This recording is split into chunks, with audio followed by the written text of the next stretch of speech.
Right. Yeah, we were asked to come here and do a little talk about radical history from below. So I'm just going to, with the help of Samuel here, I'll mainly be doing questions. We're just going to show some stuff that the Bristol Radical History Group, which was formed 6 years ago now, have been up to in the last 6 years. Just some ideas about radical history, about our approach, and the kind of stuff that's we think energised people locally in Bristol into getting involved in doing history, but not only just coming to talks and events, but also becoming part of Bristol Radical History Group and a part of the idea of doing research, writing and speaking about history.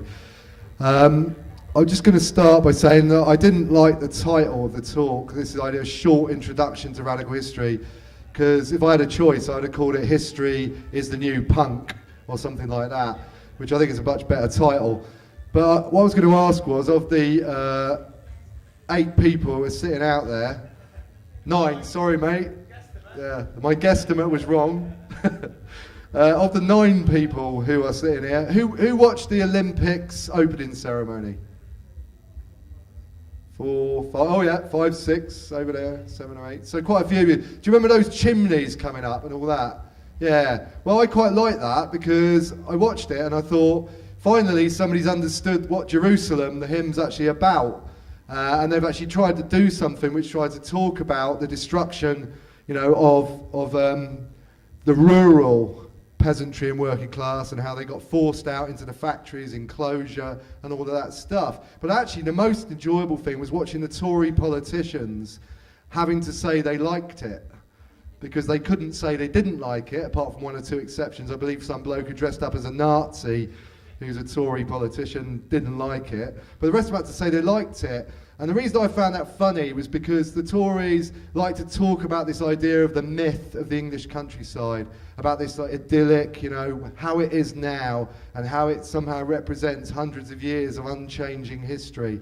And I kind of think, well, there's one thing missing out of that equation, one fundamental thing out of their little equation about what British countryside is about, and that's us. Because we're not there anymore, most of us. Most of us are in cities now, and part of the reason we're in cities, and part of the reason we ended up there, was kind of dealt with in the Olympic opening ceremony. And why it's important is that characterizations of unchanging histories of like the countryside, fox hunting, the country pub, all these kind of rituals and all that sort of stuff are changing, and they've been dynamic throughout history, and we're not really in the countryside. We might be here for a couple of days over this weekend, but basically we're not in the countryside, and neither do we own any land. And there are questions that really you have to look at as a dynamics of history, and you have to really question those ideas about what the countryside is about. And that includes those people who are involved in the environmental movement as well, because the countryside historically involved us, but it doesn't anymore, in my opinion. So I'm just going to go on, because I think that's quite an important part of what the Bristol Radical History Group's been talking about over the last 6 years. So Matt, if you want to just press this thing, because I think there's a little quote here. So this is a quote by a guy called Raphael Samuel, who was a Marxist historian in Oxford and helped set up the History Workshop in 1969, I think. And he said this about history, and I think it's quite a good quote really.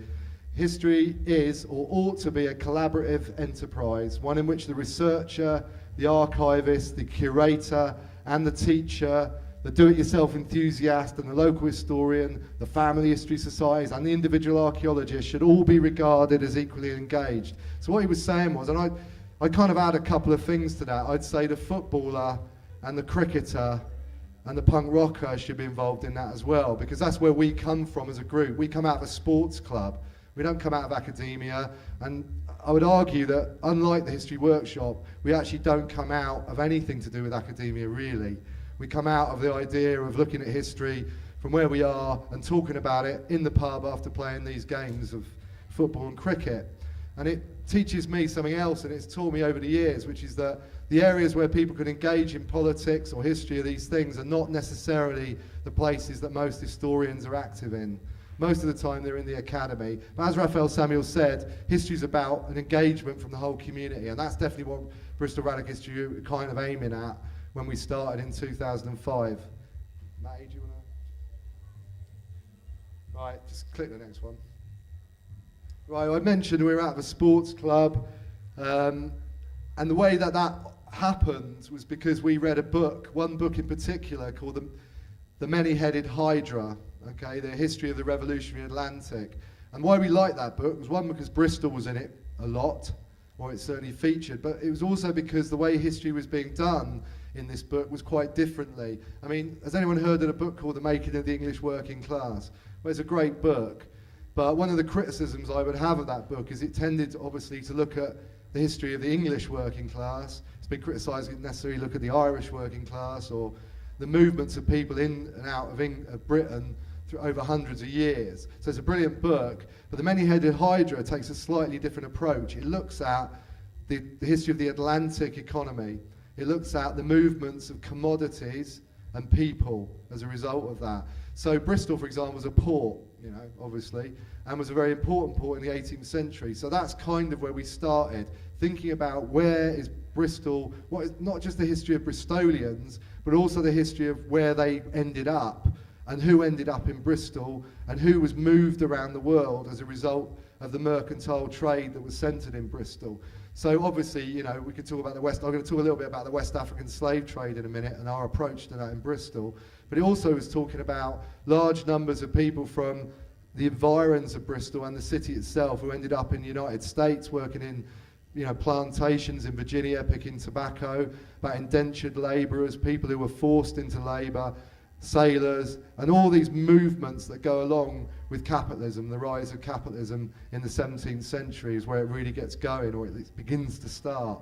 So that way of doing history doesn't mean you're trapped by the nation state. You're not trapped by these boundaries. You have to look at what capitalism does and how it affects us and what we did to resist it. And that's basically the Radical History sort of group's starting point.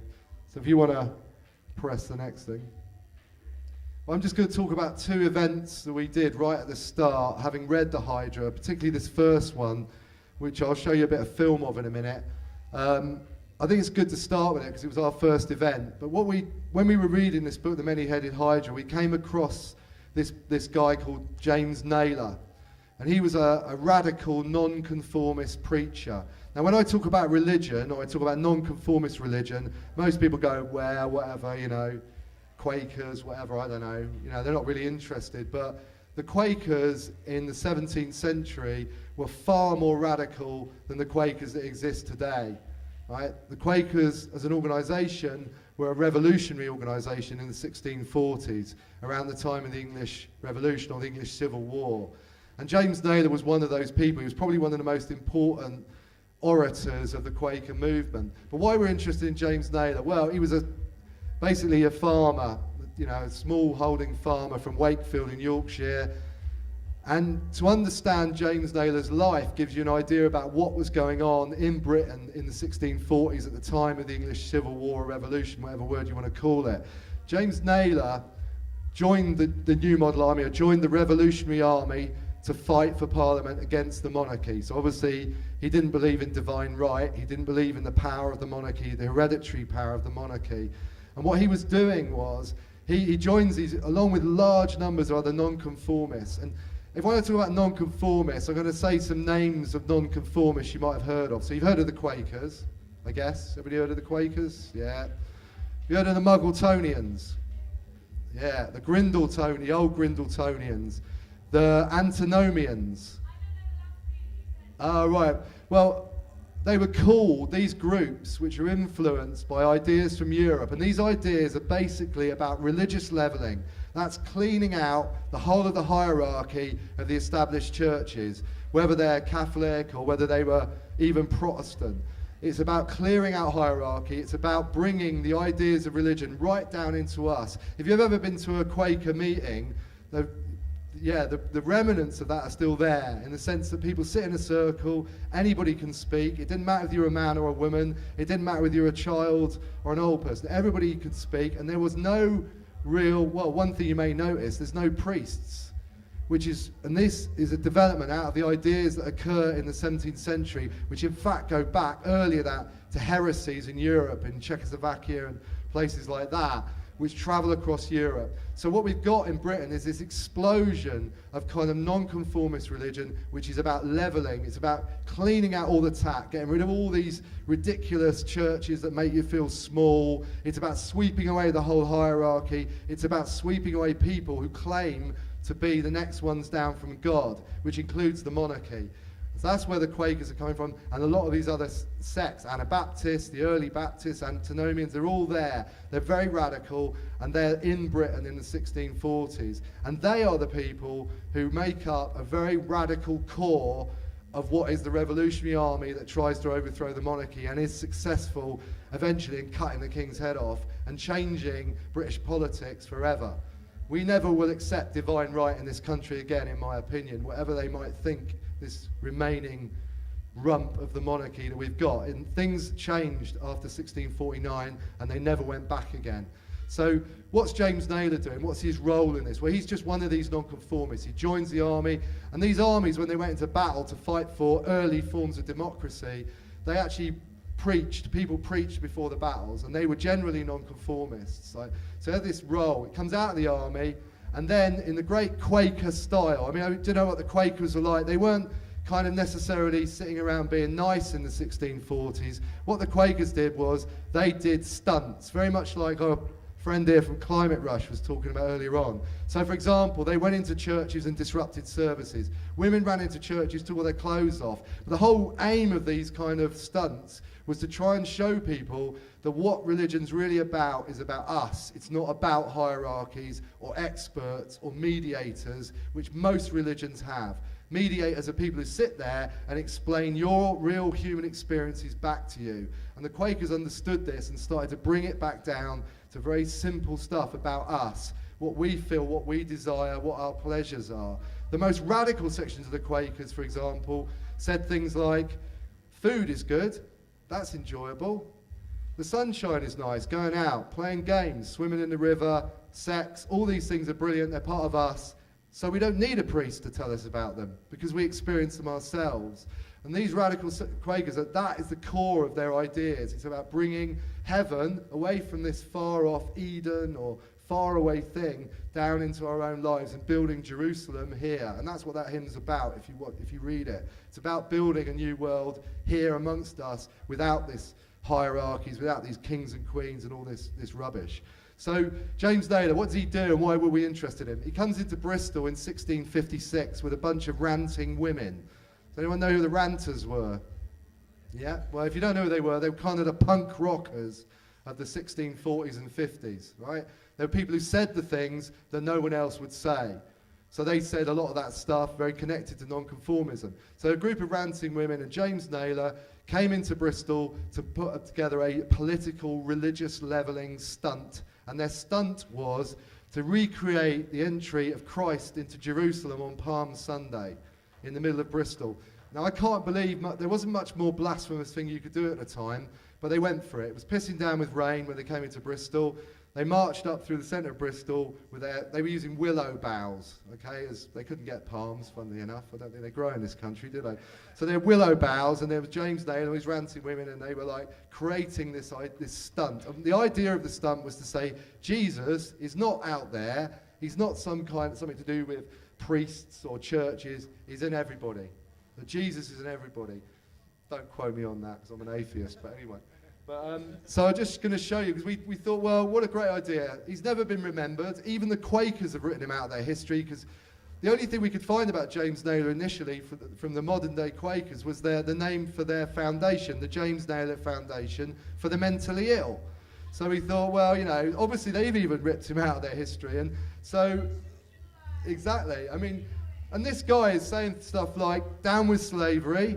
He's saying that in 1640s, down with slavery, down with corruption, we want democracy, we don't want monarchy, the end of monarchy is finished, divine right is finished. He rails against enclosure of common land. He says rich people take the land off people, turn them into poor people, and then slag them off. And he said we're all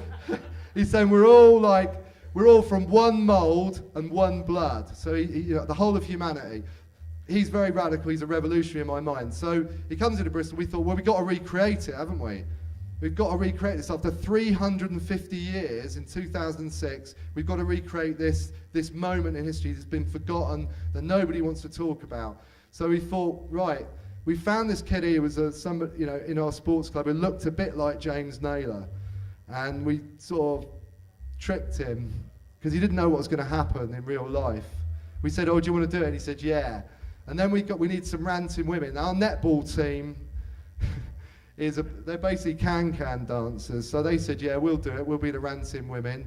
Then we thought we need some new model army soldiers. So we went after this lot called the Sealed Knot. Do you know these people who dress up and pretend to be Civil War soldiers? So we kind of blagged them as well. But they said the only problem is there's going to be about 50 of us, and we're armed. We'll bring our muskets. We've got real weapons and that. You need to speak to the police. So I phoned the cops up and said, like, "Oh, we're doing this event on Saturday. It's a kind of history event, and there's going to be like a recreation." And they went, "Don't worry about it. Just do it. It's not a problem." So we managed to get an armed unit into the centre of Bristol for the first time for several hundred years, probably, without being arrested. So I'm just going to show you the film. It's a very short bit off somebody's phone. So hopefully you'll be able to see what happened a little bit.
Right, give it an idea what happened. There was a lot of shoppers with jaws dropped and stuff, but we had no police. It was brilliant.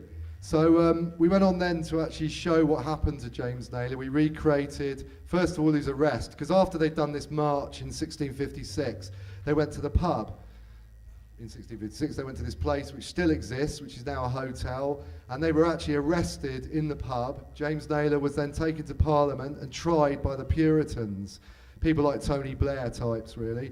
But they kind of, what they were doing was they were trying to crush these revolutionary elements that had put them there in the first place. So this new Puritan Parliament, they knew that these people were the core of the revolution, but also were very dangerous to them. So James Naylor was punished. He was basically whipped 370 times in Bristol in public, and then he was whipped 370 times in London. Then they got a hot iron and they bored a hole through his tongue so he could never speak again, and then they branded a bee on his head for blasphemer and stuck him in prison for 3 years. So we kind of recreated this. We didn't actually tell the kiddie who was playing James Naylor exactly what was going to happen, but we did actually recreate that in front of hundreds of people who watched. But the most important thing about this event, I think, was that obviously hundreds of people saw it. It was publicised pretty well, but there was this moment where the narrator, you could see shouting the history, said, you know, let's have a minute's silence to remember James Naylor and the ranting women. It had never been celebrated 350 years. And I got to say, it brought a tear to the eye for loads of us, like, because it was like, this person might have disappeared, almost gone, and what he did politically and what they did as a group would have disappeared, but it was very influential at the time. And, you know, I think the Quakers since then, or more recently, have started to re-look at their own history and start to recognise the really, really radical elements in there who were probably 350 years ahead of their time. And, you know, the Quakers are doing that now, and I think that was part of the process, was us kind of trying to publicise these figures. So just give you an idea, that was our first event. We pulled it off, we couldn't believe we'd done it, and then we thought, well, what else have we got to be worried about? And we could do pretty much anything. And I think that's the point about doing radical history. You shouldn't be limited to the idea of some fairly dry, like, local history talk. You know, we do all sorts of events. We do walks, are very popular. Recreations, obviously, you've just seen. I'll show you another one in a minute.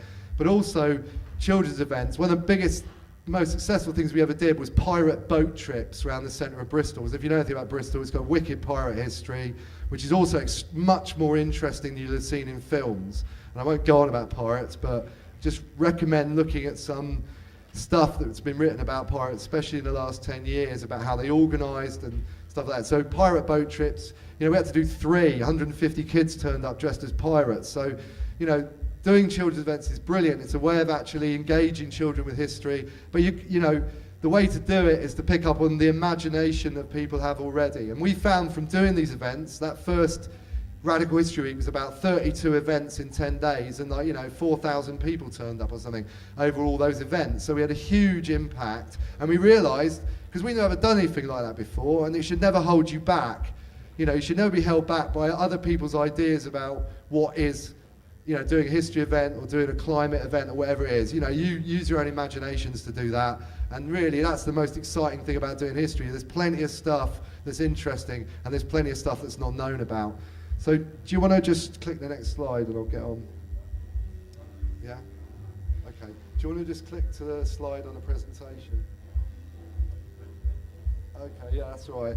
I just want to say a couple of things about Bristol and its relationship to slavery, because in the year after we started as a group, 2007, if you didn't know it or you may remember, was the 200th anniversary of the abolition of the slave trade. It was called Abolition 200. It was kind of a sort of civic government event, where they put some money into trying to remember it. And to put it bluntly, there was quite a lot of opposition in Bristol to this. I mean, there are three main ports in Britain which were central to the West African slave trade. They're London, Liverpool and Bristol. And in 1698, an organisation called the Society of Merchant Venturers in Bristol basically broke the monopoly and opened Bristol up to the West Africans to allow Bristol ship owners, Bristol bankers and Bristol plantation owners to open up the West African slave trade. And that organisation, the Society of Merchant Venturers, that's better.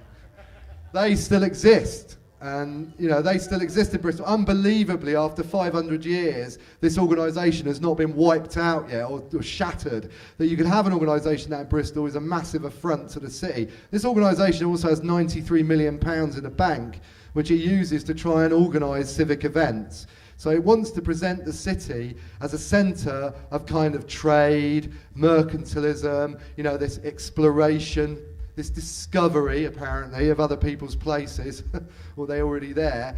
And the whole idea was to try and create this idea. They wanted to create the idea of modern capitalism and modern business as being part of this great history of Bristol, without talking about the commodities or the labourers that were involved in that. And the commodities I mean by that are West African slaves in general, indentured labourers, forced labourers, pressed people, and actually, prior to West African slavery, the large number of Somerset vagrants, orphans, prisoners of war, Irish people that they sent to Virginia to work in their plantations as forced labourers. So they don't want to talk about any of that.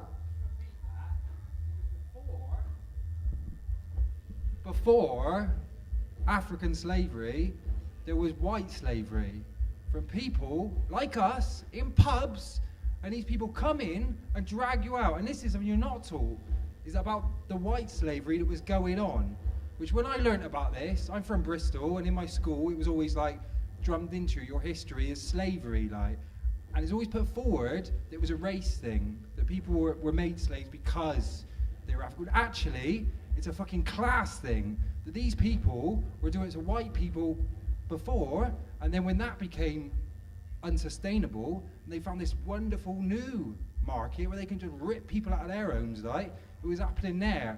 And that to me, as a Bristolian, was really important, that the fact that actually it's not about race, it's about us as a class, Anyway, there you go. Yeah, I think that's an important point, because actually, it's not to say that racism wasn't involved, of course it was, but racism as an idea and as something that's propagated across the nation of Britain really starts to come about when the abolition movement gets going in Britain, because they have to justify it.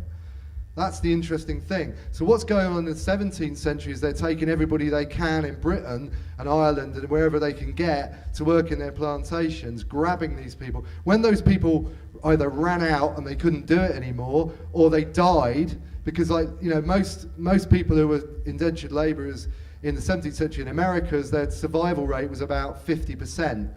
So half the people died over several years of being there. When they couldn't sustain that anymore, they went, great, now we found this West African trade, now we can go and exploit these people as well. And that idea is not necessarily perhaps how the merchant venturers, or even the British government, or even the council wanted to talk about the abolition of the slave trade. So where we entered as Bristol Radical History Group, along with a coalition of black groups in Bristol who were opposing the Abolition 200, was to come in and start talking about the real history of it, which the merchant venturers and the other capitalists in Bristol do not want to talk about. And the reason they want to talk about it is it relates to now. Right? Not because they constantly said, racism was terribly bad then, it's all gone now, it's much better. But what they didn't want to talk about was the fact they were promoting the city as a place for capitalist trade. And that's the point, because that's actually what the basis of the West African slave trade and and white slavery in Bristol was. It was the exploitation of labour so they could get their commodities, sugar, tobacco, coffee, into Britain and into the world market. So that's where we approached it. I won't go on about it too much. We did a whole load of stuff.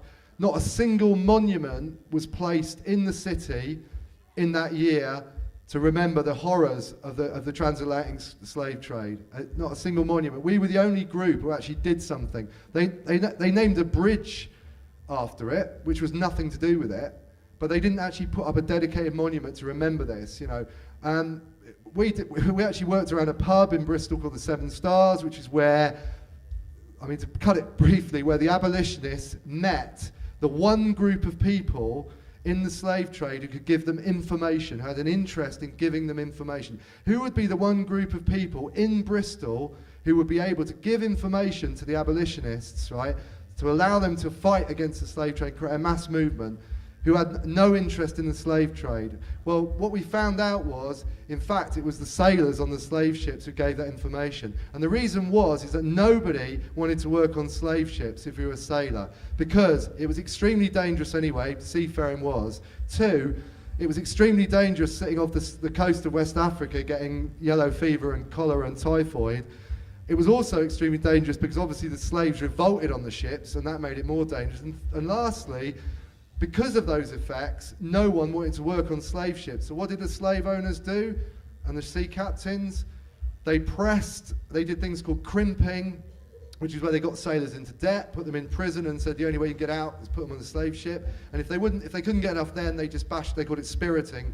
They just bash you over the head and you wake up on a slave ship off, for a year or something. And what the abolitionists discovered in Bristol in this one pub by talking to sailors in 1787, they found the death rate amongst Bristol sailors was about 25% on one journey. Right, so in 1787, 1,000 sailors went out from Bristol, 250 died on the ships, right? 250 never came back because they were marooned by their owners, right? And only half of them ever made it back from one journey. The death rate amongst the commodity, the slaves, which were actually owned and useful, owned by the ship captains of these conglomerates of slave traders, was around 10%. And there's, that figure itself, and the publicising of that, and the support the abolitionists gave to the sailors, allowed them to get all this information, and the sailors blew the whistle in their thousands on what was going on. And that's how we know a lot about what was going on the transatlantic crossings, because very few slaves were ever brought to Bristol. That's fundamental, and that story was central to what we were doing around the slave trade, to open it up and say, look, not everybody was complicit, there was no democracy, and forced labour was used on these ships for precisely the reason that nobody wanted to work on them, nobody wanted to be involved in it. The only people who had an interest in protecting the trade were the ship owners, right, the banks, many of whom were Quaker banks, Barclays, NatWest and all these others. You'll find they were all involved. And lastly, the plantation owners, who obviously, and none of these people wanted to talk about what was going on. So it was the Bristol sailors and the abolitionists who started that process of a mass movement in Britain. And then it was the slaves themselves, as we made very clear, who finished it off. If you don't know about the Haitian Revolution of the 1790s, you've got to find out about it. It was a jewel in the crown of the Caribbean, of Caribbean slavery for the French. It's the first successful slave revolt in the history of the world. Lasted 10 years. They beat the three major powers in Europe. So that's what we talked about. And then Sam Sharp. I've got to mention Sam Sharp. Anyone heard of Sam Sharp? Right. That's the result. Sam Sharp's rebellion, 1831, basically finishes off slavery in the British Empire. That's what we got to talk about. That's what we talked about, and they didn't like it. Particularly when we did a live TV debate with the merchant venturers, which, well, I would say we demolished them.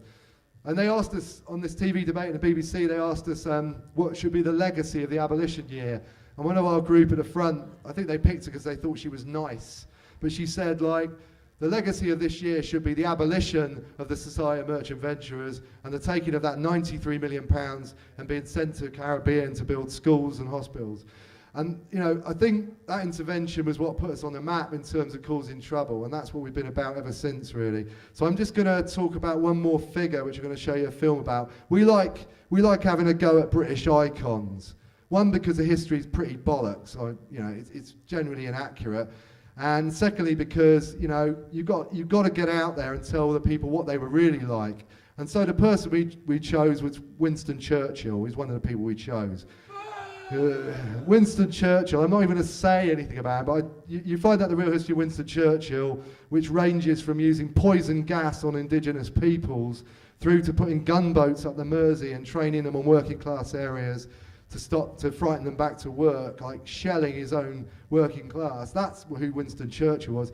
Plus the fact he didn't like Germans, but he certainly sympathised with Italian fascism. So, you know, we've got to be realistic. So what we chose was an event that happened in Bristol about 100 years ago. It was in 2010, so 2 years ago. Happened on 1910, I think. But we'll show the film in a minute.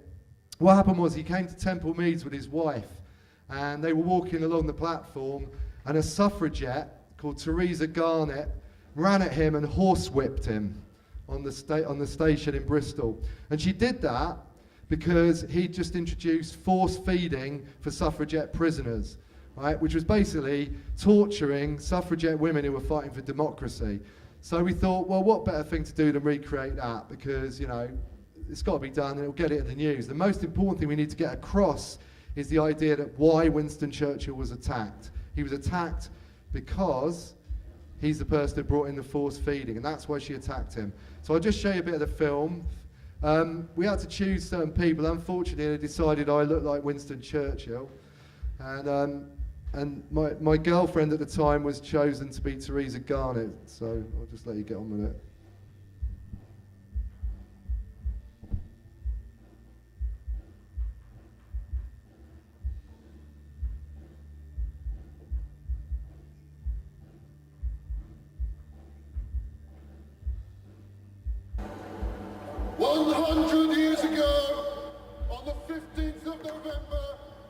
Winston Churchill came to Bristol to address the Anchor Society at the Colston Hall. Teresa Garnett, a suffragette who had previously changed herself to a statue in the central lobby of the Houses of Parliament to protest against the Brawling Bill, and who had been accused of biting a prison warden during a previous stay in Horfield Jail, was also at Temple Meads that day. Winston Churchill was walking down this platform with his wife.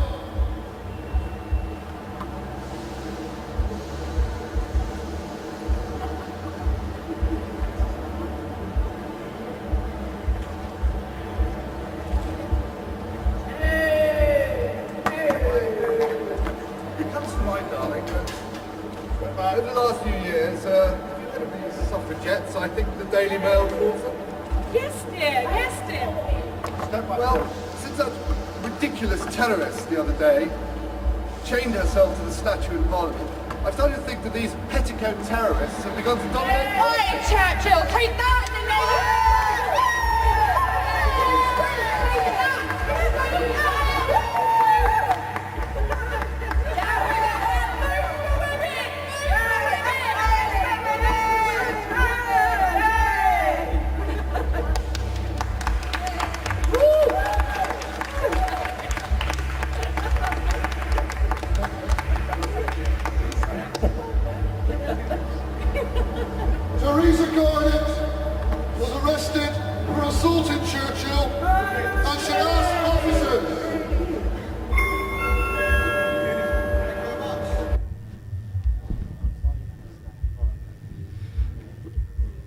Yeah, I just want to say what happened. The press turned up for that, and they tried to present it as a kind of battle of the sexes or something.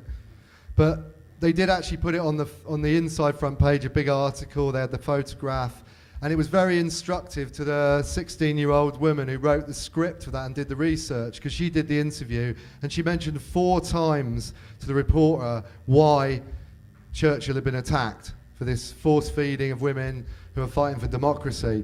And of course the newspaper didn't print that, which was really, like, you know, educational for all of us, but certainly for her.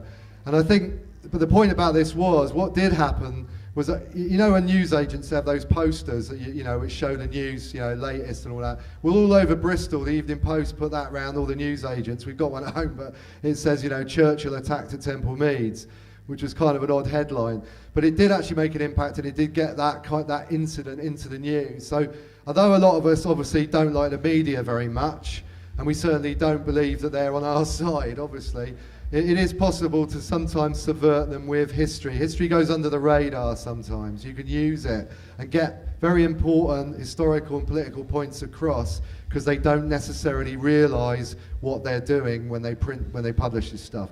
So that was an example of a sort of more subversive one we did. But I'm just going to finish up with a couple of things now, because I think we need to it'd be good to do some questions, have a bit of discussion. But if you just click the next slide, and the next, oh right, actually go back to that one. I just want to say about, during the few years we've been working on, we've kind of come to the conclusion that there's kind of 4 things we're trying to do in this history group, and I think they've certainly been influenced by a lot of other work done by other radical history groups across the world. But the 4 things are basically this. One is to try and critique establishment history. So kind of what everybody believes, popular memory, you know, the idea that Churchill was brilliant, that kind of stuff, is to critique those histories and put the history that actually is much more realistic about those people onto the agenda. So critiquing establishment histories. But also it's about uncovering hidden history, which is one of the most exciting things.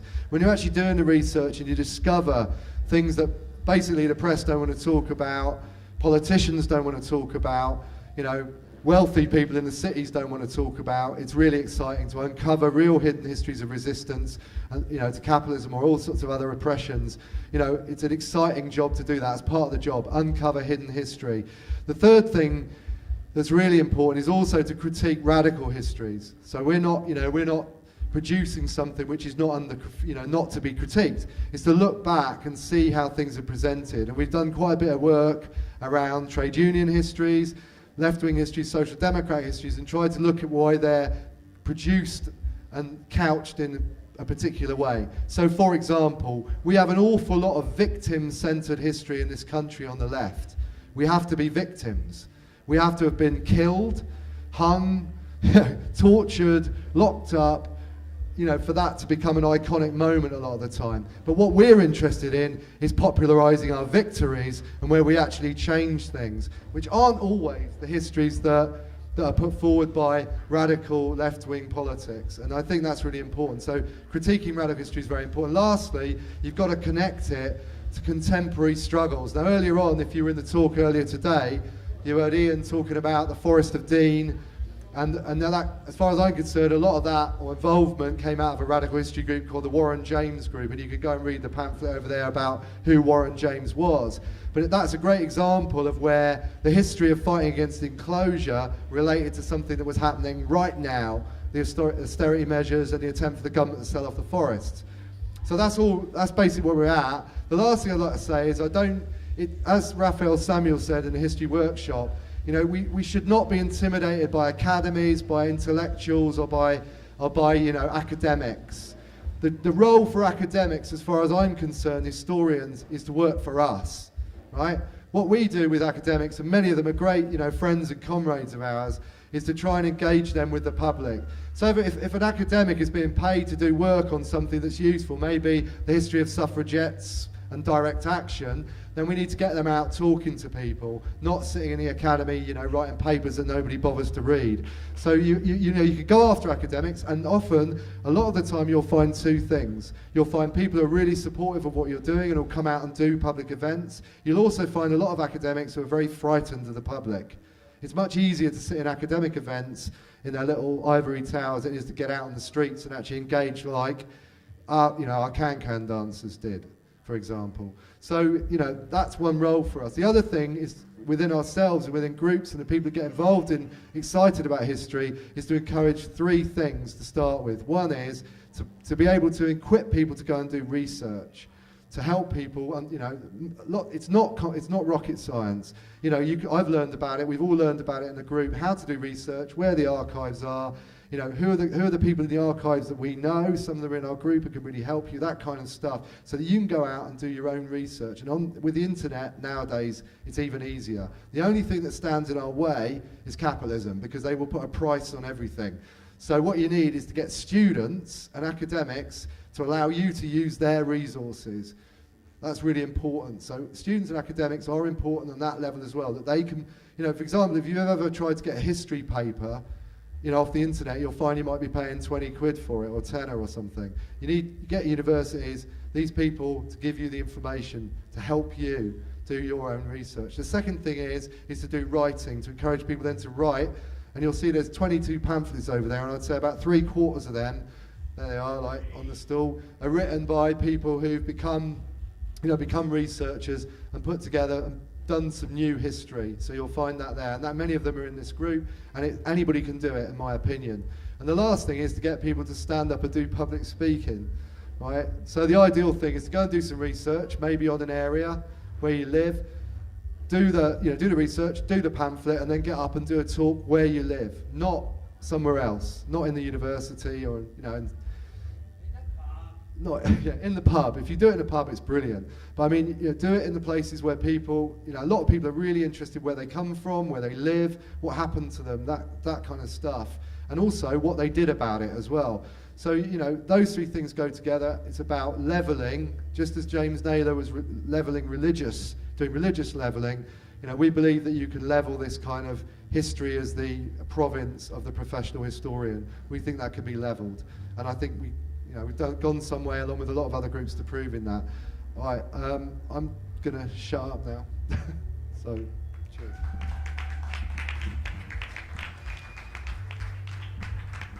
Do we have any questions from the crowd? That's you. No. Okay. Try. I'm. Go on. I'm really interested in your outlining of the struggles that haven't been adequately covered through mainstream curriculum or media. Sorry, I can't hear you, mate. Should I have the mic? So give it. Is that mic? Go on. Hello. Okay. I'm really interested in, you've outlined a lot of struggles historically, and you speak about how, you in your education, you didn't understand that working class white people weren't previously enslaved.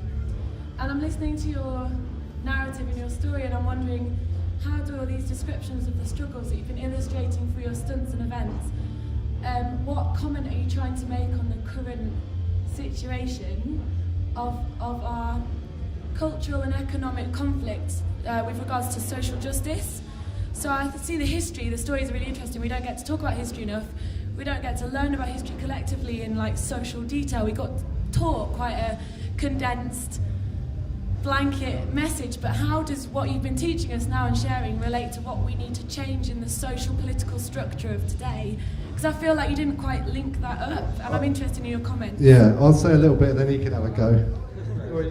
Right. Well, for me, a lot of the stuff we cover historically that's happened is still happening, and it's stuff that we all still experience now, and some of it is, it's reoccurring things, and you look back and you know, as I say, you got to know your history to know where you're going, and to see within movements how they've dealt with issues that have come up and this sort of thing.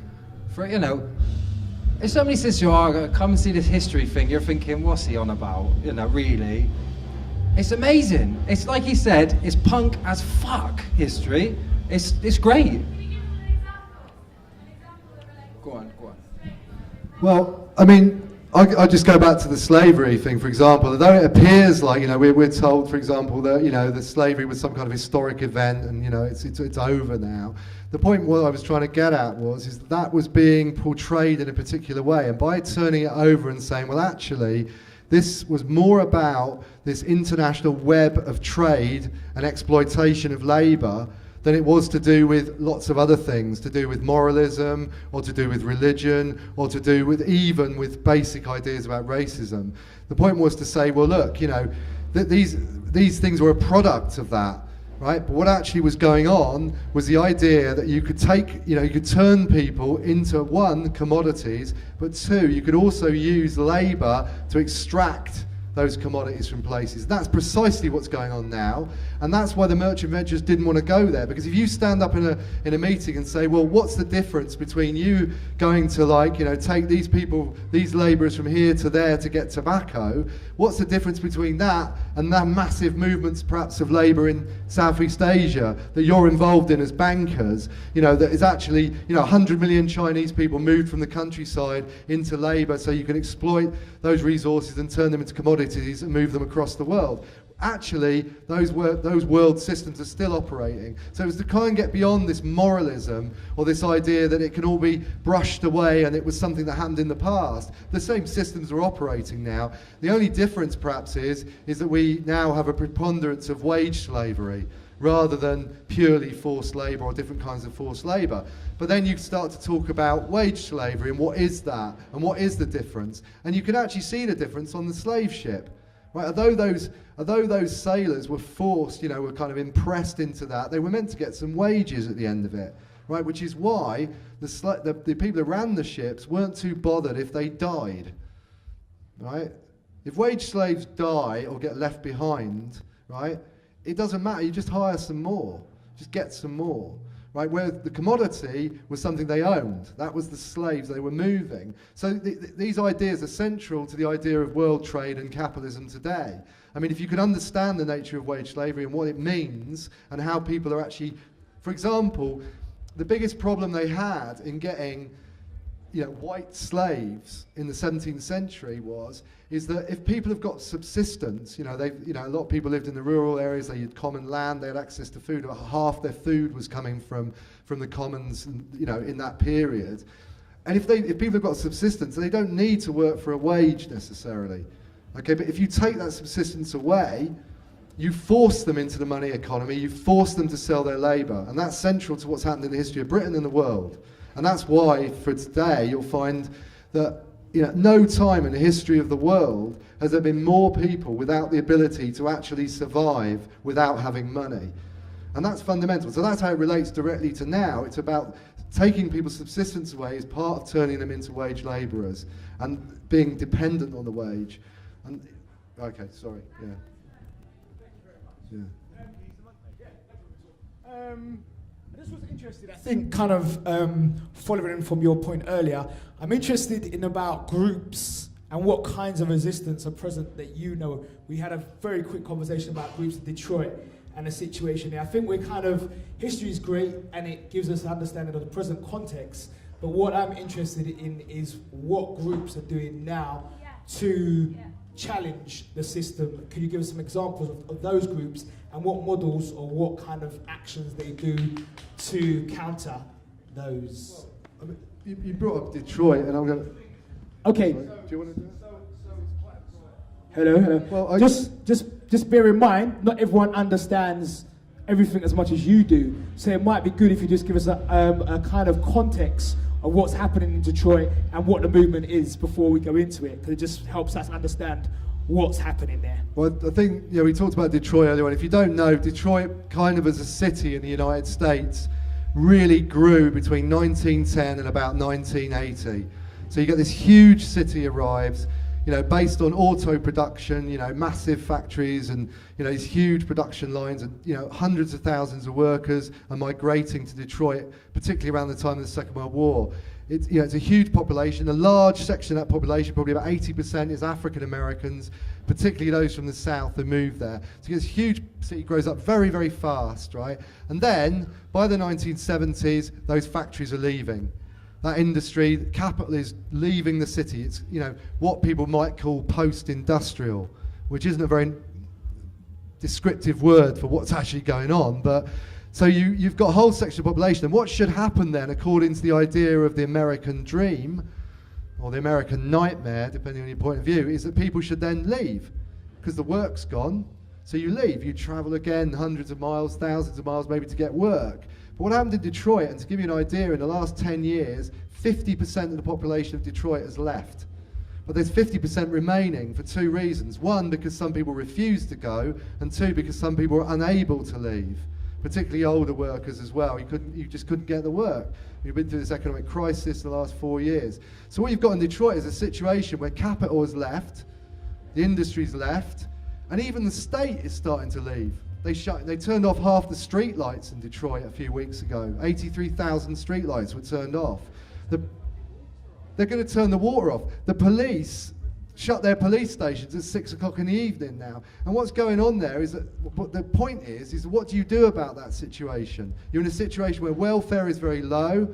There's not really a means of subsistence. So you're going to have trouble eating as a result of this. There's no work around and no money. So what do you do? Well, the obvious thing to do is what people did there, and they started to do it about 10 years ago, which is take the land.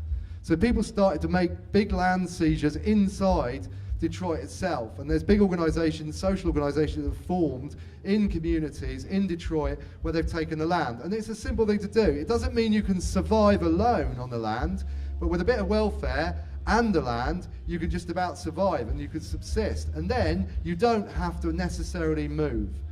And that, I'm not sure what the future of Detroit's going to be, but the point is that people are thinking about what they can do where they are, and they're refusing to break up their communities and be dispersed across America because they've lived there all their lives. And I take you back to one other thing which is very important, which is the miners' strike of 1984-85 in this country, which has a resonance, a similarity to Detroit. Right? Those mining communities come out of the need for labour in those mines in the 19th century, and people move to those areas to get work. And then in the 1980s, capitalism decides it doesn't need mines anymore.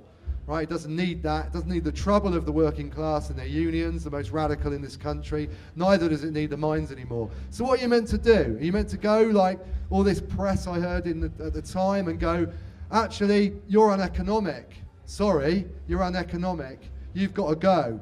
Your communities are finished. You're just uneconomic. Well, the point was, what the miners and their communities said was, no, we're asserting ourselves as human beings here, right now. That's what we're doing, and we're fighting not to stay down a mine, we're fighting to stay here with our community and retain a wage which keeps us here. And that's a much more human thing going on there. We may not agree with mines, we may not agree with capitalism and all sorts of stuff, but when people assert themselves and say, that word, I am uneconomic, doesn't make any sense to me or my community, that's relevant to today, and that's what's going on in Detroit.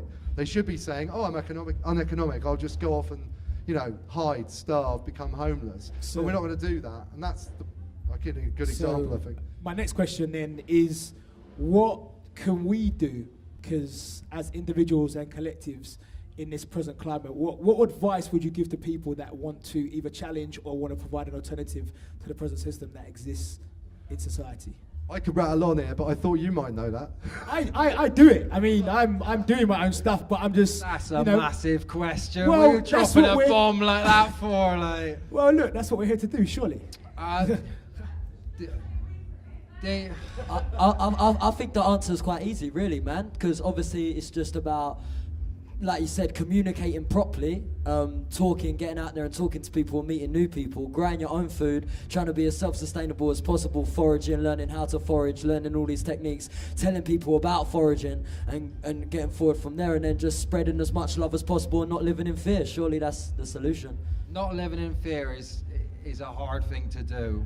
For me, I don't know, man. Like it depends how abstract you look at things, Yeah, that's quite another broad discussion right there. Right, for me, what I do, and the way I see the way, an easy way to change things is engage with your community. And some people do this anyway. It's a very easy thing. You know your neighbours. You've got history in that community. Some people have moved into a city, you know, and don't have those same links. So you need to build those links within your community, because your community, it's not the police who are going to look after you, it's your community, like, you know. So you build your links within the community. So when you hear about the bailiffs coming to pull someone out of their house, and somebody says, Miss Jones is being pulled out of her house by the bailiffs, and you go, well, hang on a minute, that's fucking wrong. So then you've got those networks within your community, you speak to those people, you get down the road and you beat the shit out of the bailiffs, like.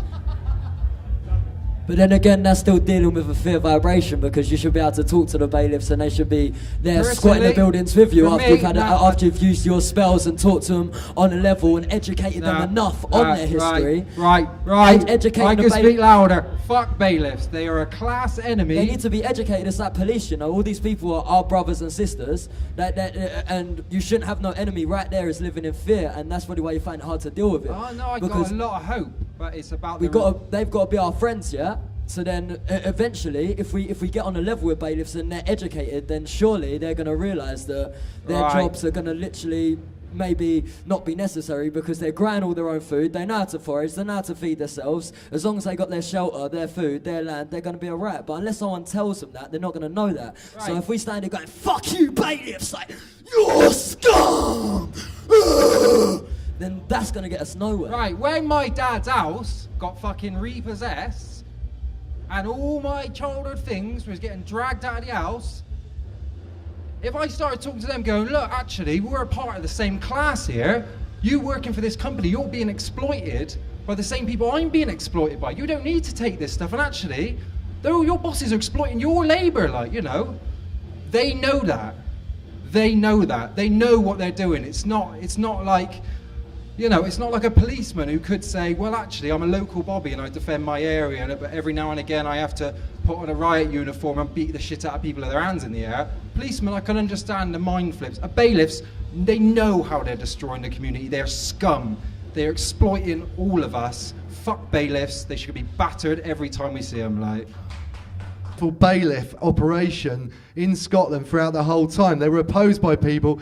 You know, I mean, when we say you talk about threat and violence, it's not about that. When the bailiffs turn up and there's 50 people there saying you ain't doing it, then it ain't going to happen. So it doesn't have to be violence. But the point is unfortunately, I believe sometimes the state decides it wants to use violence to try and impose these laws and to dispossess people of their property. So, you know, sometimes there will be trouble. But the point is that in Scotland, that campaign was extremely successful, and it showed that if communities stick together and defend themselves, and when I use the word community, we've got to be a bit careful here, right? Because not all communities are equal, right? There's this idea the word community means everybody's equal. Well, we're not equal in this society. Communities are not equal. They're not only equal within and inequality within communities, there's also inequality between communities as well. And we've got to be realistic about that. That's very, very important. So if you're just going to have some flowery idea that everybody's going to stick together in a community, that's somewhat naive. It also relates to where people stand, how precarious people are, whether they've got money behind them, whether they've got property behind them, whether they've got land behind them as well. And you know, obviously, most of us, I would assume, don't really have much of those things, really. You know, and that is partly the reason that we're all doing work, for example, have to work. You know, but I think those things are realistic. It doesn't mean people, it's nothing personal. Personally, my thing with bailiffs is nothing personal. It's just a fact that they're going to try and dispossess people of their property, that's all. Oh, yeah. That's right. I mean, the point is, though, we have these historical examples of where mass community action, particularly amongst working class communities, is very successful, and it can be done again.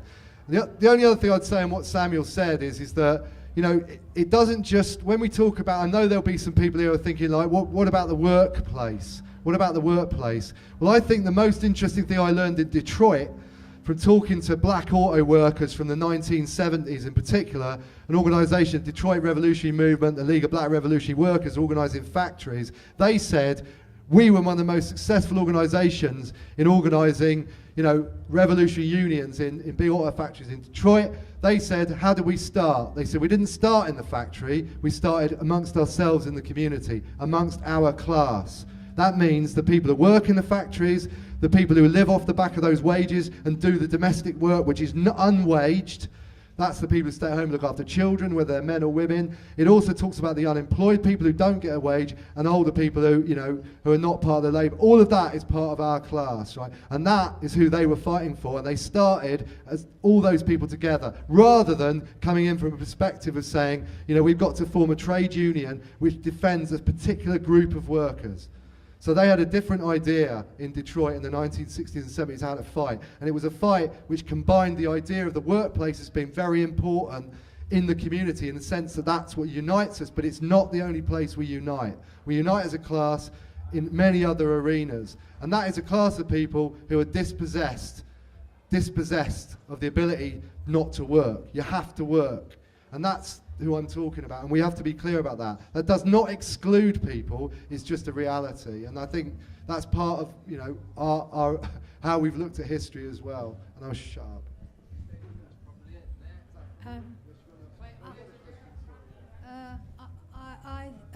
I thought what you said about the nature of slavery was extremely important because